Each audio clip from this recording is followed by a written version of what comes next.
Selected کے بعد اب کسی کا ووٹ نہیں کٹے گا۔ پہلے ووٹ بینک تقسیم ہوتا رہا ہے۔ عمران خان کی جب الیکشن میں وہ حصہ لیتا تھا، پیچھے سے آرڈر ہوتا تھا سلیکٹڈ کے لیے کہ اس کو ووٹ دینا ہے۔ دربار والے سمجھتے تھے کہ درباروں والا وقاف والے نے، ہم نے ہی اس کو پیروں فقیروں نے ووٹ دیا ہے، اور جماعت اسلامی والے سمجھتے تھے کہ ہم نے ہی اسے جتایا ہے، اور دوسری جماعتیں بھی اسی طرح ہی اندر کھاتے، یعنی کہ ان کو یہ آرڈر ملے ہوتے تھے کہ عمران خان کو آپ نے جتانا ہے۔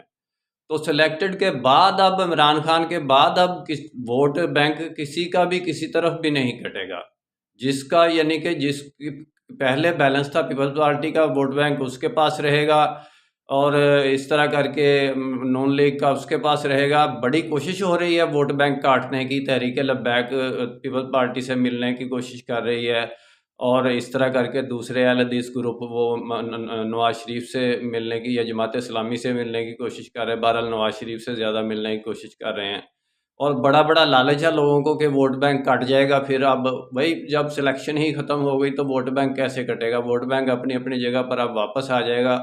میرا کام اسلامک ورلڈ کی امن اور یونائٹی کا ہے۔ انشاءاللہ ڈیٹیل میں بات پھر ہوگی۔ نسبت وحدت خدمت خیر کے ساتھ، اللہ حافظ۔